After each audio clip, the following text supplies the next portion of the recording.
Bollywood silver screen presenting lion. इस कहानी की शुरुआत में एक बच्चे को दिखाया जाता है जिसका नाम सरू है।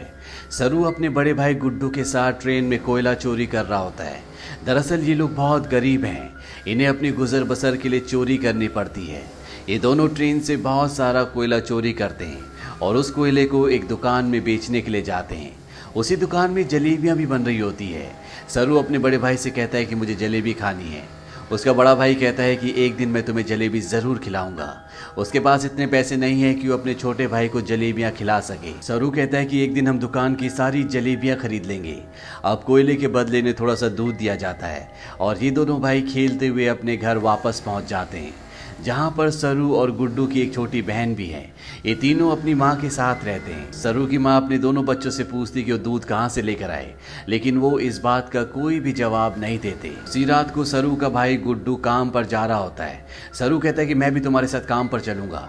उसका भाई कहता है कि तुम मेरे साथ नहीं चल सकते क्योंकि काम पर बोरियां उठानी पड़ती है और इस काम के लिए तुम बहुत छोटे हो।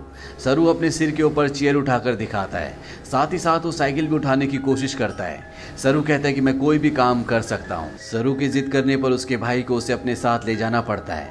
ये दोनों के दोनों एक ट्रेन स्टेशन पहुँचते हैं। सरू अपने भाई गुड्डू की गोद में ही सो जाता है। उसका भाई उसे उठाने की कोशिश भी करता है पर सरू बहुत छोटा है, उसे बहुत नींद आ रही होती है।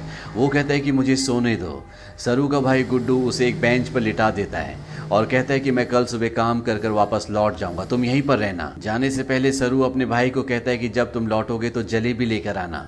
वो कहता है कि ठीक है। सरू कहता है 2000 जलेबियां। इसके बाद उसका भाई गुड्डू काम पर चला जाता है। कुछ ही देर बाद जब रात और भी गहरी हो जाती है, स्टेशन पूरी तरह से खाली हो जाता है। इस पूरे स्टेशन पर सिर्फ एक ही बच्चा होता है और वो होता है सरू। सरू वहीं प्लेटफॉर्म पर खड़ी एक ट्रेन में जाकर बैठ जाता है। कुछ ही देर बाद उसे नींद आ जाती है। सुबह जब उसकी नींद खुलती है तो ट्रेन चल रही होती है। सरू ये देखकर घबरा जाता है और ट्रेन में चारों तरफ भागता है। वो अपने भाई को आवाज भी देता है। साथ ही साथ वो ट्रेन के दरवाजे खोलने की भी कोशिश करता है पर दरवाजे पूरी तरह से लॉक्ड होते हैं। इसीलिए ट्रेन के कई बार रुकने के बाद भी वो ट्रेन से बाहर नहीं निकल पाता। ट्रेन की बोगी पूरी तरह से खाली है। सरू भूखा प्यासा इस ट्रेन में फंस चुका है। कुछ दिन का सफर तय करने के बाद ट्रेन कलकत्ता वेस्ट बंगाल पहुंच जाती है, यानी सरू के घर से 1600 किलोमीटर दूर। सरू मध्य प्रदेश के खांडवा डिस्ट्रिक्ट से है। वो स्टेशन पे उतरता है जहाँ पर बहुत ज़्यादा भीड़ होती है। वो टिकट काउंटर पर जाता है और कहता है कि मुझे अपने घर जाना है, पर यहाँ पर सब बंगाली में बात कर रहे होते हैं। सरू को किसी की बात समझ में नहीं आती। वो वहीं स्टेशन पर बैठे अपने जैसे कुछ बच्चों के साथ जाकर बैठ जाता है जिनके पास कोई भी घर नहीं होता। पर कुछ ही देर बाद यहाँ पर कुछ लोग आते हैं जो उन बच्चों को उठाकर अपने साथ ले जा रहे होते हैं। सरू किसी तरह से वहाँ से भाग जाता है और वो एक बार फिर से रात के अंधेरे में इस बड़े शहर में पूरी तरह से अकेला है। उसे बहुत भूख भी लगी होती है। तभी उसे देवी माता की एक मूर्ति दिखती है। वो देवी माँ को नमन करता है और देवी माँ के चरणों में जो प्रसाद होता है वो उस प्रसाद को खाता है। अगली सुबह सरू ट्रेन ट्रैक पर चल रहा होता है क्योंकि वो अपने घर जाना चाहता है। तभी यहाँ पर एक औरत आती है जिसका नाम नूर होता है। वो सरू से पूछती है कि तुम्हारा घर कहाँ है। वो कहता है कि गणेश तल्ले। ये मध्य प्रदेश में इतना छोटा गांव होता है जिसके बारे में किसी को कुछ नहीं पता होता। नूर उसे अपने घर ले जाती है, उसे खाना खिलाती है, नहलाती है। वो कहती है कल सुबह एक आदमी आएगा जो तुम्हारी मदद करेगा, वो तुम्हें तुम्हारी मम्मी से मिलवा देगा। अगली सुबह यहाँ पर रामा नाम का एक आदमी आता है। वो सरू की पूरी बॉडी चेक करता है और नूर को धीरे से कहता है कि तुमने बहुत अच्छे से काम किया। उन्हें ऐसी लड़के की तलाश थी। सरू को इन दोनों पर शक हो जाता है, इसीलिए वो मौका देखकर इस घर को छोड़कर भाग जाता है। सरू अपने कई दिन हावड़ा ब्रिज के आसपास गुजारता है। उसे हमेशा अपनी मम्मी की याद आती है कि किस तरह से उसकी मम्मी पत्थर तोड़ा करती थी और वो अपनी मम्मी की मदद किया करता था। सरू अपनी मम्मी से बहुत प्यार करता है पर अब वो यहाँ से 1600 किलोमीटर दूर है जिसके बारे में सरू को कुछ भी नहीं पता। सरू को इसी तरह से यहाँ पर 2 महीने बीत जाते हैं और एक सुबह जब बारिश हो रही होती है तो वो एक कैफ़े के बाहर बैठा होता है। कैफ़े के अंदर एक लड़का कॉफ़ी पी रहा होता है और बाहर से सरू उसकी नकल उतार रहा होता है। वो लड़का बाहर आता है और सरू को कुछ खाने के लिए देता है। इसके बाद वो सरू को अपने साथ पुलिस स्टेशन ले जाता है। वो बताता है कि इस लड़के को बंगला बोलनी नहीं आती है, हिंदी में बात करता है। जब मैंने इससे पूछा कि कहाँ से है तो इसने बताया कि ये गणेश तल्ले से है। इस जगह के बारे में ना लड़के को ना ही पुलिस वाले को कुछ पता होता है, क्योंकि ये मध्य प्रदेश में एक बहुत छोटा सा गांव है। लड़का सरू से उसकी मम्मी का नाम भी पूछता है। सरू कहता है कि मेरी मम्मी का नाम अम्मी है। दरअसल उसे अपनी मम्मी का नाम नहीं पता होता। पुलिस उसके पेरेंट्स को ढूंढने की बहुत कोशिश करती है, पर सरू के घर का, उसके गांव का, उसके परिवार का कुछ भी पता नहीं चलता। इसीलिए पुलिस उसे एक अनाथ आश्रम में भेज देती है। सरू 3 महीने वहां पर गुजारता है और 3 महीने के बाद सरू से एक लेडी मिलने आती है जिसका नाम मिसेस सूद होता है। वो सरू को बताती है कि पिछले 3 महीनों से हम तुम्हारी अम्मी को, तुम्हारे परिवार को ढूंढने की कोशिश कर रहे हैं, पर कुछ भी पता नहीं चला। हमने न्यूज़पेपर में इश्तेहार भी दिया, जिस न्यूज़पेपर को हर रोज 1.5 करोड़ लोग पढ़ते हैं, पर इसका भी कोई फायदा नहीं हुआ। सरू कहता है कि मेरा घर यहाँ से बहुत दूर है, मैं अपनी अम्मी के पास, गुड्डू के पास जाना चाहता हूँ। मिसेस सूद कहती है कि हमने हर जगह तलाश करने की कोशिश की, अब इंतजार का कोई फायदा नहीं है। एक ऑस्ट्रेलियन कपल है जो तुम्हें अडॉप्ट करना चाहता है, वो बहुत अच्छे लोग हैं, उनके साथ तुम बहुत खुश रहोगे, तुम्हें ऑस्ट्रेलिया जाना होगा। इसके बाद मिसेस सूद सरू को अपने साथ अपने घर ले आती है, जहां पर कुछ और बच्चे भी होते हैं। मिसेस सूद सबको इंग्लिश के वर्ड, टेबल मैनर से सब कुछ सिखाती हैं और अब सरू को ऑस्ट्रेलिया भेज दिया जाता है, जहां पर मिस्टर जॉन और उनकी वाइफ सू, जिन्होंने सरू को अडॉप्ट किया होता है, उसे देखकर वो बहुत खुश होते हैं। सरू को ये अपने घर ले आते हैं। छोटे से मिट्टी के घर में रहने वाला सरू जब इस घर को देखता है तो पूरी तरह से हैरान होता है। साथ ही साथ वो बहुत गुमसुम भी होता है, क्योंकि ये देश, यहाँ की हवा, मिट्टी सब सरू के लिए पूरी तरह से नए हैं। सरू की मॉम, जिसका नाम सू है, जिसने सरू को अडॉप्ट किया है, वो सरू से इंग्लिश में कहती है कि मुझे पता है कि तुम्हारा सफर इतना आसान नहीं था, तुम मुझे इस वक्त कुछ नहीं बता सकते, पर एक दिन तुम मुझे सब कुछ बताओगे। सरू धीरे धीरे इनकी भाषा, इनका रहन सहन सीखना शुरू कर देता है। बहुत जल्द वो इन सब के साथ कंफर्टेबल हो जाता है। मिस्टर जॉन और उनकी वाइफ सू सरू से अपने बेटे की तरह प्यार करती है। वो उसकी जिंदगी में किसी तरह की कोई कमी नहीं होने देते। 1 साल बाद ये एक और बच्चे को अडॉप्ट करते हैं, जो इनके साथ एडजस्ट नहीं हो पाता। वो अपने आप को नुकसान पहुंचाना शुरू कर देता है, पर मिस्टर जॉन और उनकी वाइफ इस बच्चे को कंट्रोल करने की, समझाने की कोशिश करते हैं, क्योंकि वो इसकी मदद करना चाहते हैं। उसी रात को मिसेस सू रो रही होती है। सरू उनके पास जाता है, उनके आंसू पोंछता है और उनके गले से लग जाता है, यानी कि अब उसने पूरी तरह से उन्हें अपनी मॉम मान लिया है। धीरे धीरे वक्त बीतता और 20 साल बीत जाते हैं। सरू अब बड़ा हो चुका है। मिस्टर जॉन और उनकी वाइफ, जो सरू के मॉम डैड है, उनको सरू पर गर्व होता है। वो होटल मैनेजमेंट की पढ़ाई करने के लिए मेलबॉर्न जा रहा होता है। वो अपने उस भाई से भी मिलता है जिसे मिस्टर और मिसेस जॉन ने सरू के बाद अडॉप्ट किया था, लेकिन ये दोनों एक दूसरे को पसंद नहीं करते। सरू अब होटल मैनेजमेंट की इंट्रोडक्टरी क्लास में पहुंच जाता है, जहां पर सब अपने बारे में बताते हैं। सरू कहता है कि वो अपना होटल खोलना चाहता है, साथ ही वो ये भी बताता है कि वो इंडिया में कैलकाटा से है। इसके बाद यहाँ पर जितने भी स्टूडेंट्स होते हैं वो सब के सब हाउस पार्टी रखते हैं, जहाँ पर सरू भी जाता है। यहाँ बहुत सारे इंडियन स्टूडेंट्स भी होते हैं, इसीलिए यहाँ पर खाने में बहुत सारा इंडियन फूड होता है। और सरू जब वहाँ पर जलेबियाँ देखता है तो उसे बचपन का वो लम्हा याद आ जाता है, जब उसने अपने भाई गुड्डू से जलेबी खाने के लिए कहा था और जवाब में उसके भाई गुड्डू ने कहा था कि वो उसे जलेबी जरूर खिलाएगा। सरू ने कहा था कि एक दिन वो सारी जलेबी खरीद लेंगे। सरू को जब ये लम्हा याद आता है तो उसकी आंखों में आंसू आ जाते हैं और वो अपने दोस्तों को बताता है कि वो कैलकाटा से नहीं है, वो किसी और जगह से है। बचपन में वो खो गया था, वो एक ट्रेन में बैठ गया था और जब ट्रेन रुकी तो वो कैलकाटा पहुंच गया था। यहाँ पर एक लड़का उससे पूछता है कि वो ट्रेन में कितने दिन तक था। सरू कहता है 2-3 दिन तक। वो लड़का उसके गांव का नाम पूछता है। सरू कहता है गणेश तले, लेकिन सरू को अब ये भी नहीं पता कि वो अपने गांव का नाम अच्छे से प्रोनाउंस कर पा रहा है कि नहीं, क्योंकि उसे हिंदी बोलनी नहीं आती, वो अब सिर्फ इंग्लिश बोल सकता है।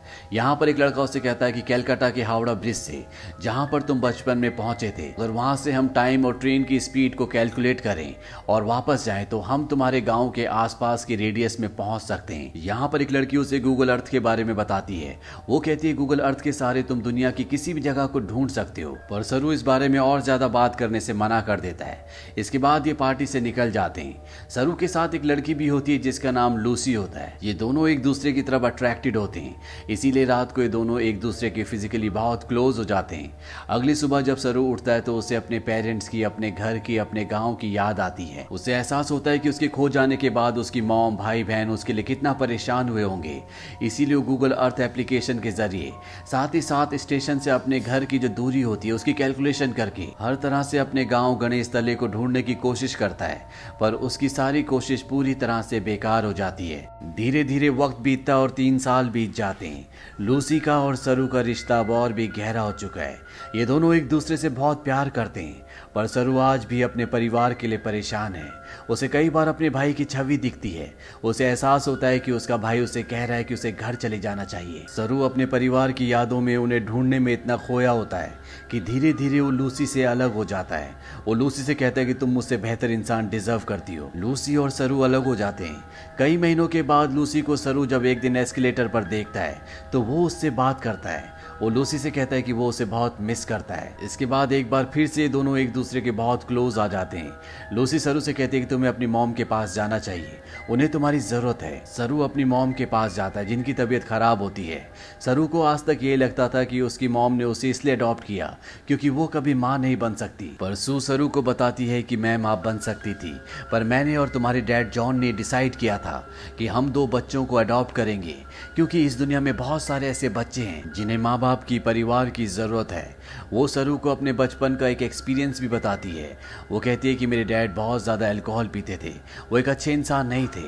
मैं हमेशा डरी डरी रहती थी, और एक दिन जब मैं अपने घर के पीछे गई तो मैं चाहती थी कि धरती मुझे निगल ले। तभी मुझे खेत की दूसरी तरफ एक बच्चा दिखा जिसकी ब्राउन स्किन थी, और अगले पल वो बच्चा मेरी साइड में खड़ा था। उस पल मुझे एहसास हो गया कि अब मेरी ज़िंदगी में सब कुछ ठीक होगा। फिर तुम और तुम्हारा भाई मेरी ज़िंदगी में आए, लेकिन अब तुम मुझसे बात नहीं करते, मुझे तुम्हारी ज़रूरत है। सरू को यहाँ पे एहसास होता है कि उसे अपनी मॉम का साथ देना चाहिए, और साथ ही वो अपनी बायोलॉजिकल मदर को भी ढूंढना चाहता, अपने भाई को ढूंढना चाहता है। इसीलिए एक बार फिर से वो गूगल अर्थ पर अपने गांव को ढूंढने की कोशिश करता है, और जब वो इंडिया के अलग अलग हिस्सों को जूम करके देखता है तो उसे वो जगह दिख जाती है जहाँ पर उसकी मॉम पत्थर तोड़ा करती थी। इसके बाद वो धीरे धीरे आसपास के पूरे एरिया को सर्च करता है और उसे अपना गाँव, जिसका नाम गणेश तलाई है, वो मिल जाता है। उसे पता चल जाता है कि उसका गांव मध्य प्रदेश के खांडवा डिस्ट्रिक्ट में है। इस बात से वो बहुत खुश होता है। वो ये बात लूसी को और अपनी मॉम को भी बताता है। उसकी मॉम भी उसके लिए बहुत खुश होती है, क्योंकि उसकी मॉम और उसके डैड चाहते हैं कि वो इंडिया जाकर अपने परिवार से मिले। सरू अब भारत आ जाता है और वो उस जगह पहुंच जाता है जहां पर उसने अपना बचपन बिताया था। वो धीरे धीरे बचपन की यादों से आगे बढ़ता हुआ उस घर तक पहुंच जाता है जहां पर बचपन में वो अपनी मॉम, अपने भाई और अपनी बहन के साथ रहा करता था। पर अब इस घर में कोई भी नहीं रहता। वो आस पड़ोस से पूछने की कोशिश भी करता है, पर उसकी भाषा किसी को भी समझ नहीं आती, और ना ही अब वो हिंदी समझ सकता है। तभी वहां पर एक आदमी आता है जिसे इंग्लिश आती है। सरू उसे अपने भाई का और अपनी बहन का नाम बताता है। उससे पूछता है कि जो परिवार पहले इस घर में रहता था अब वो कहाँ चला गया, पर वो आदमी उसकी बात का जवाब नहीं देता, वहां से चला जाता है। पर कुछ ही पलों के बाद वो लौट कर आता है और सरू को इशारा करता है। सरू जब उस तरफ जाता है तो वो देखता है कि सामने से एक बूढ़ी औरत आ रही होती है, और ये औरत और कोई नहीं बल्कि वो होती है जिसकी गोद में सरू ने अपना बचपन बिताया था। ये उसकी बायोलॉजिकल मॉम होती है। वो उनके गले लगकर बहुत रोता है। सरू की मॉम आज तक इस गांव को छोड़कर इसीलिए नहीं गई थी क्योंकि उसे यकीन था कि एक दिन उसका बेटा लौटकर जरूर आएगा। सरू की बहन भी यहाँ पर होती है। वो अपनी बहन को अपने गले से लगा लेता है, पर सरू अपने भाई से मिल नहीं पाता। उससे पता चलता है कि जिस रात वो अपने भाई के साथ काम पर गया था, पर सरू को नींद आ रही थी, इसीलिए उसके भाई ने उसे बेंच पर सुला दिया था। और जब उसका भाई जा रहा था तो सरू ने अपने भाई से कहा था कि सुबह जलेबी लेकर आना। उसी रात को उसके भाई गुड्डू की एक ट्रेन दुर्घटना में मृत्यु हो गई थी। यानी कि एक माँ ने एक ही रात में अपने दोनों बेटों को खो दिया था, पर उसकी उम्मीद, ईश्वर पर उसकी आस्था थी, जो इतने सालों तक वो अपने छोटे बेटे सरू का इंतजार करती रही। और आज 25 सालों के बाद उसका बेटा वापस लौट आया। सरू इसके बाद ऑस्ट्रेलिया में अपने मॉम और डैड को कॉल करता है। वो उन्हें बताता है कि मुझे मेरा परिवार मिल गया, पर इससे कुछ भी नहीं बदलता। आज भी आप मेरे लिए वही हो जो पहले थे, आप मेरे मॉम डैड हो। इसके बाद सरू उन सभी जगहों पर जाता है जहां पर वो अपने भाई के साथ खेला करता था, और इन जगहों पर जाकर उसे अपने बचपन की याद आ जाती है जब वो इन्हीं रास्तों पर अपने भाई के साथ चला करता था। सरू को यहाँ पर एक और बात पता चलती है कि उसका नाम सरू नहीं बल्कि शेरू है, जिसका मतलब होता है लायन। अंत में हमें कुछ रियल फुटेज दिखाई जाती है जिसमें सरू के वो माँ बाप जिन्होंने उसे अडॉप्ट किया था वो इंडिया आते हैं। इंडिया में सरू की जो असली बायोलॉजिकल मॉम होती है वो उन्हें अपने गले से लगा लेती है। तो ये थी सच्ची कहानी सरू की।